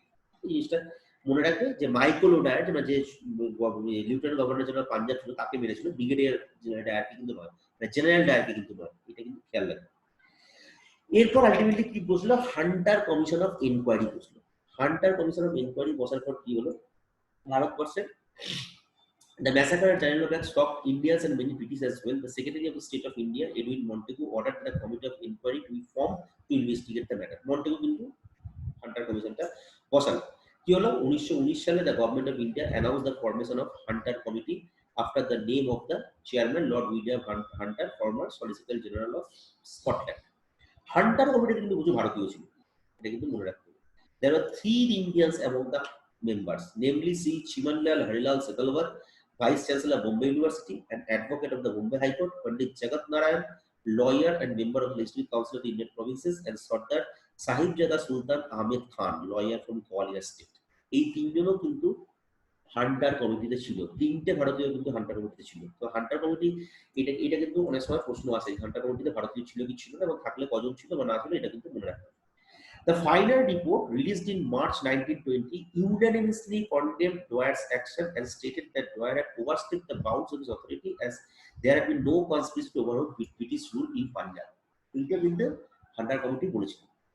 Hunter committee কিন্তু ultimately রিপোর্টটা বার করলো, সেই রিপোর্টে কিন্তু পরিষ্কার লেখা ছিল, Hunter committee যে রিপোর্টটা করেছে সেটা কিন্তু বলেছিল যে ভারতবর্ষে যে অ্যাক্টিভিটিটা জেনারেল ডায়ার করেছেন সেই অ্যাক্টিভিটিটা কিন্তু ভিন্ন, কারণ এরকম কোন রকম কোনো প্রমাণ পাওয়া যাচ্ছে না যে সেই সময় পাঞ্জাবের পিপলরা গভর্নমেন্টটাকে ওভারথ্রো করার জন্য এরকম প্রচেষ্টা চালু করেছিল, ঠিক আছে। However, the Hunter Committee did not impose any penal or disciplinary action because Dyer's action was condoned by various superiors. কিন্তু হান্টার কমিটির রিপোর্টের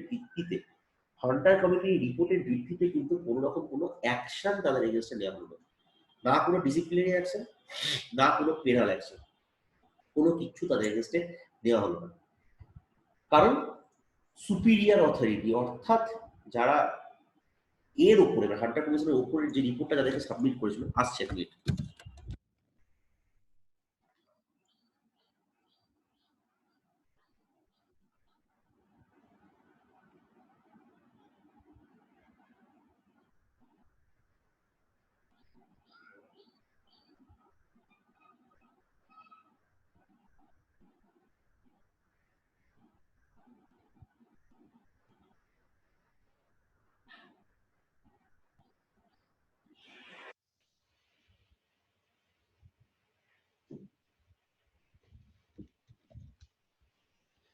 হ্যাঁ, আলটিমেটলি কি হয়েছিল, হান্টার কমিটির যে রিপোর্টটা সাবমিট করেছিল সেটা যখন সুপিরিয়র কমিটির কাছে গেছিল, সেই সুপিরিয়র কমিটি কিন্তু হান্টার কমিটির রিপোর্টটাকে দেখে খুব একটা মান্যতা দিতে চায়নি। বলেছিল না না, এরকম তো হতেই পারে, খুব আহামরি কিছু ফ্যাক্টর নয়, ঠিক আছে, এইটা হচ্ছে ব্যাপার। However, lately when Churchill and some members of the House of Commons in London condemned the action in officer, Dyer was found guilty of a mistaken notion of duty. কিছু লোক এর বিপক্ষে গেছিল, actually house of Commons mainly বিপক্ষে গেছিল, house of Lords যেটা মানে যেটা ব্রিটেনের হাউস অফ লর্ডস, তারা কিন্তু ব্যাপারটাকে বরঞ্চ অ্যাপ্রিসিয়েট করেছিল যে ভারতীয়রা অসভ্য জাতি, এদেরকে বেস্ট করেছে, শিখিয়েছে। হাউস অফ কমন্স এর কিছু লোক একমাত্র এদের এগেনস্টে কিছুটা মন্তব্য করেছিল। এবং কি বলেছিল, Dyer was found guilty of mistaken notion of duty and relieved of his command on March 19 he was recalled to England. তাকে ইংল্যান্ডে পাঠিয়ে দেওয়া হয়েছিল। No legal action was taken to him, he drew half and pay and received his army pension. তা সমস্ত কিছু হয়েছিল। Doyer was not, however, universally condemned. এটা বললাম, the House of the Lords, most of the peers favored Dyer and the House passed a motion in his favor. House of the Commons তার এগেইনস্টে কিছুটা step নিল। House of the তোমার house of the Lords বা যেটা ব্রিটেনের রাজ্যসভা, তারা কিন্তু তাকে প্রশংসা করেছিল এবং তাকে ব্যাক্ট করেছিল রীতিমতো, যে তুমি খুব ভালো করেছো, ভারতীয়দের শিখিয়েছিল। ইন্ডিয়ান ন্যাশনাল কংগ্রেসও এর এগেনস্টে একটা কমিটি তৈরি করেছিল নিজেদের মতো করে, non official committee, that included Motilal Nehru, CR Das, Abbas Tyabji, MR Jayakar and Gandhi. তারা ডায়ার একটাকে ইনহিউম্যান বলেছিল and also said that there was no justice in interest of martial law.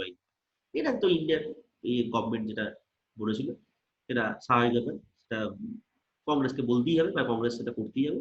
Ultimately Hunter commission মানে ভারতবর্ষে মানে ডায়ারকে আলটিমেটলি কোনোরকম ভাবে কোনোরকম কোনো ইয়ে দেয়নি, কোনো রকম শাস্তি দেয়নি, কিচ্ছু দেয়নি। হান্টার কমিশন আলটিমেটলি কোনো শাস্তি থেকে শুরু করে কিচ্ছু দেয়নি এবং উল্টে তাকে প্রশংসা করে। এই হচ্ছে মোটামুটি এই পোর্শনটা থেকে ইম্পর্টেন্ট যে পার্টগুলো, এই পোর্শন থেকে ইম্পর্টেন্ট এই জায়গাটা মোটামুটি এই নোটটা একটু ভালো করে পড়বে, ঠিক আছে। এইখান থেকে অনেক রকম কোশ্চেন আসে এবং সেই কোশ্চেন গুলো কিন্তু অ্যাচিভ করতে হবে। আচ্ছা, আমি আনমিউট করছি সবাইকে, এবার কারো কিছু কোশ্চেন থাকলে বলো, কারো কিছু কোশ্চেন থাকলে বলো।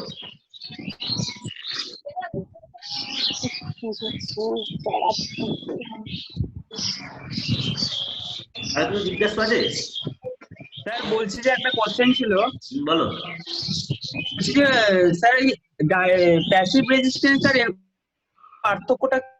পার্থক্যটা কি স্যার? যদি প্যাসিভ রেজিস্ট্যান্স আর যে যেটা গান্ধীজি যেটা করলো, রেজিস্ট্যান্সেও তো সেই স্যার বয়কট আন্দোলনের মতো সেই সবকিছু বর্জন করার ক্ষেত্রেও কিছুটা বলেছিল, আর গান্ধীজি যে বলেছিল হরতাল, সেখানেও তো কিছুটা বর্জন করা হচ্ছিল।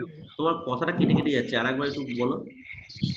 স্যার বলছি যে প্যাসিভ রেজিস্ট্যান্সের ক্ষেত্রেও তো সেই জায়গাটা দেখানো হয়েছিল যেখানে সবকিছু মানে স্বদেশী মুভমেন্ট বয়কট করা এগুলো করছিল, এবং গান্ধীজিও তো পরবর্তীকালে যখন হরতাল ডাকলো সেই ক্ষেত্রেও তো তাহলে ওই বয়কট এইগুলো করছিল। তাহলে প্যাসিভ রেজিস্ট্যান্সের সঙ্গে হরতালের তাহলে ডিফারেন্স? না, প্যাসিভ রেজিস্ট্যান্সের সঙ্গে হরতাল অনেক বড় পার্থক্য। প্যাসিভ রেজিস্ট্যান্স মানে হচ্ছে নিষ্ক্রিয় প্রতিরোধ, এটা তোমার খেয়াল রাখবে। প্যাসিভ রেজিস্ট্যান্স মানে হচ্ছে নিষ্ক্রিয় প্রতিরোধ। নিষ্ক্রিয় প্রতিরোধ মানে কিন্তু হরতালটা কোনো অ্যাক্টিভিটি নয়। নিষ্ক্রিয় প্রতিরোধ মানে হচ্ছে তোমার ধরো যেখানে তোমার ধরো ওই অ্যাসেম্বলি বা লেজিসলেটিভ কাউন্সিল বা লেজিসলেটিভ পরিষদগুলোতে যখন যারা থাকতো তারা কোনো রকম কোনো অ্যাক্টিভিটিস নেবে না, তারা উল্টে মৌনতা করবে, তারা বলছে উল্টে ঘোষণা করবে, এই জিনিসগুলো। প্যাসিভ রেজিস্ট্যান্স মানে কিন্তু মানে গভর্নমেন্টের পক্ষে না থাকা, গভর্নমেন্টের এগেইনস্টে অ্যাক্টিভিটি দেখানো নয়, গভর্নমেন্টের আইন অমান্য করা। অমান্য করা বলতে অ্যাক্টিভিটিস মানে রিভোল্টটা নয়, হরতাল নয়, এগুলো হচ্ছে গভর্নমেন্টের এগেইনস্টে রিভোল্ট করা, এগুলো কিন্তু অ্যাক্টিভ রেজিস্ট্যান্স, এগুলো প্যাসিভ নয়। এটা সব খেয়াল রাখবে। প্যাসিভ মানে হচ্ছে আমি গভর্নমেন্টের রুল মানবো না, গভর্নমেন্টের এগেইনস্টে কিন্তু গভর্নমেন্টের এগেইনস্টে প্রতিবাদ করবো না, গভর্নমেন্টের এগেইনস্টে হরতাল দেখাবো না, কিন্তু গভর্নমেন্টের রুল মানবো, এই হচ্ছে ব্যাপার।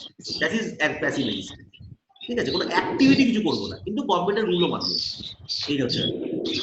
বোঝা গেল কি বললাম? হ্যালো দেবাঞ্জন, বোঝা গেল?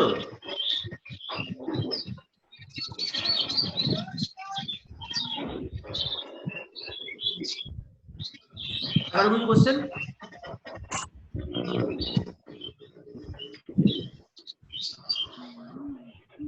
কারো কোনো কোশ্চেন আছে? না, কোনো কোয়েশ্চেন নেই। ঠিক আছে, কিছু কোশ্চেন থাকলে পড়ো, নোটটা পড়ো, তারপর কিছু কোশ্চেন থাকলে গ্রুপে লিখবে, সেগুলো এগেইনস্ট আমি অ্যানসার করবো। ঠিক আছে, ঠিক আছে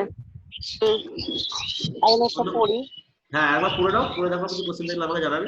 এই চ্যাপ্টারটা কিন্তু খুব ইম্পর্টেন্ট, বারবার করে বলছি, এটা কিন্তু ভালো করে মনে রাখবে। আর গান্ধীজি ওই সাউথ আফ্রিকা থেকে ফেরার পরে যে জায়গাটা, সেটা কিন্তু আমি আমাদের বললাম না, এটা কিন্তু একবার রিডিং মারবে, কারণ ওখান থেকে কিন্তু বেশ কিছু তথ্য আছে, এটা খুব ইম্পর্টেন্ট কিছু নয়, মানে মুখস্থ করার মতো কিছু নেই, বাট বেশ কিছু তথ্য আছে, তথ্যগুলো কিন্তু পরীক্ষায় আসে, সেটা কিন্তু খেয়াল রাখবে। ঠিক আছে, ঠিক আছে তো শেষ করছি, কিছু কি থাকলে আমাকে হোয়াটসঅ্যাপে জানাও, আমি রিপ্লাই করছি। ঠিক আছে, কিছু আচ্ছা আচ্ছা পরে থাকলে হোয়াটসঅ্যাপে জানাও, আমি একটা রিপ্লাই করছি। কোশ্চেন আছে হ্যাঁ বলো বলো বলো। দাদা, একটা কোশ্চেন আছে, ওটা কিন্তু বলো। এটা থেকে না, ওটা পলিটিক্যাল সায়েন্স থেকে একটা কোশ্চেন ছিল, আমি কালকে পড়ছিলাম ওই জন্য। বলো বলো। ইউনিটি আর ইন্টিগ্রিটির মধ্যে ডিফারেন্সটা কি? আমি ঠিক বুঝতে পারছি না, যে ইন্টিগ্রিটিটা পরে অ্যাড হলো আমাদের মানে ইয়েতে, হ্যাঁ ওটা অ্যাড করার দরকারটা কি পড়লো? দেখো এটা কথা বলি, ইউনিটি মানে হচ্ছে একতা, আর ইন্টিগ্রিটি মানে হচ্ছে সংহতি। ঠিক আছে, একতা আর সংহতির একটা পার্থক্য আছে। ইউনিটি কথাটার অর্থ হচ্ছে যে মানুষজন একসাথে থাকবে।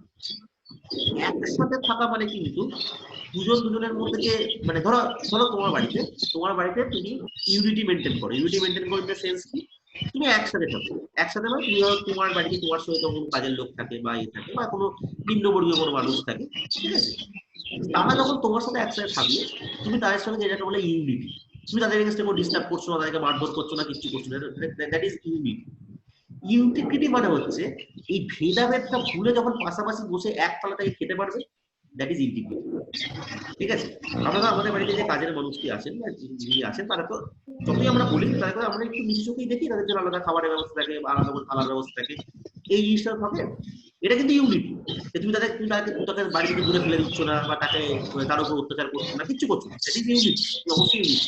কিন্তু ইন্টিগ্রিটি নয়, সংহতি তখনই হবে যখন তোমার পাশে বসে তোমার একই থালা থেকে দুজনে মিলে একসাথে খাবে, দ্যাট ইজ ইন্টিগ্রিটি। যখন তুমি তাকে সম জায়গাটায় নিয়ে আসবে, দ্যাট ইজ, এইটা গভর্নমেন্ট চেয়েছিল, যে ইউনিটি মানে একতা থেকে মানুষ একসাথে হলো, মানে হিন্দু মুসলিমের মধ্যে একতা থাকলো, ঠিক আছে, কিন্তু হিন্দু মুসলিমের মধ্যে যে প্যারাগালটা ভেঙে দুজনকে জড়িয়ে ধরবো, দুজনের গলায় মানে কোলাকুলি করবো, বা প্রতিটা ধর্মের মানুষ প্রত্যেকটা ধর্মের মানুষকে এক জায়গায় নিয়ে যাবো, প্রতিটা জাতির মানুষ প্রতিটা জাতের মানুষকে মানে বুকে জড়িয়ে ধরবো, এই জিনিসটা হচ্ছে ইন্টিগ্রিটি, যেটা এখনো পর্যন্ত আমরা অ্যাচিভ করতে পারি।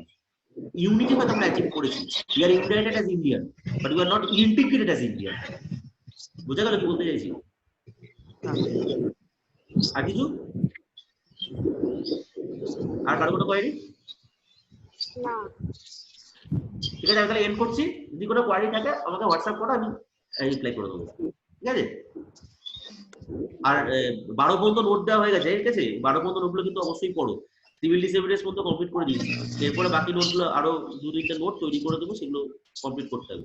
ঠিক আছে, এরপর মানে এটা হচ্ছে তোমার মানে মেন ফেজটা চলছে, এরপর কিন্তু অনেক সাইড ফেজের নোটগুলো করতে হবে, এটা মেন ফেজ গুলো চলছে। ঠিক আছে, মানে 1947 পর্যন্ত স্বাধীনতার যে গতি প্রকৃতি এই নোটগুলো কিন্তু করছে। এরপরে কিছু সাইড নোট করতে হবে, যেমন কমিউনিস্টদের নিয়ে একটু পড়তে হবে, মুসলিমদের নিয়ে একটু পড়তে হবে, মুসলিম লীগের অ্যাক্টিভিটিস নিয়ে, উমেন ইন ন্যাশনাল মুভমেন্ট কতটা করতে হবে, ওয়ার্কিং ক্লাস, লেবার ক্লাস, এদের নিয়ে আলাদা আলাদা করতে হবে। এটা কিন্তু মেন গতি প্রকৃতির উপর এখন কোনো চার্জ করে যাচ্ছে। এরপর কিন্তু আলাদা আলাদা এগুলো ছোট ছোট নোট হবে, 1 পাতা 2 পাতার নোট হবে, কিন্তু ওগুলো কিন্তু করতে হবে। এগুলো কিন্তু কভার করতে হবে, এগুলো কভার না করলে কিন্তু ওই নোটগুলোতে হাত দিতে পারবেন। বারবার করে বলছি, এগুলো কিন্তু কমপ্লিট করতে হবে। তবে আজকালের মধ্যে আরো 2টো নোট পাঠিয়ে, আজকাল হয়তো হবে না, নেক্সট উইকের মধ্যে আরো 2টো নোট কমপ্লিট করে দেবো। 1947 মধ্যে ইচ্ছা আছে আমার এই সপ্তাহের মধ্যে নোট কমপ্লিট করে দেওয়ার চেষ্টা করছি, 1947 করে দেওয়া। তোমাদের নোট তো নয়, বাকি অনেকে নোট করতে, ইউটিউব ভিডিও করতে হচ্ছে, একসাথে অনেক কিছু করতে হচ্ছে, তার ফলে সময় নেই, পাচ্ছি না, যতটা সম্ভব দেখছি, চেষ্টা করছি যাতে নেক্সট উইকের মধ্যে তোমাদের 1947 পর্যন্ত কমপ্লিট হয়ে যাবে। ঠিক আছে, এটা কিন্তু পড়তে থাকো, এটা পড়তে থাকো। হিস্ট্রি কিন্তু যখন আমরা জয়েন করবো তখন কিন্তু হিস্ট্রিটাকে জাস্ট রিভিশন মোডে ফেলে দেবো, শুধু রিভিশন হবে। ঠিক আছে, আমি এন্ড করছি। স্যার হ্যাঁ স্যার।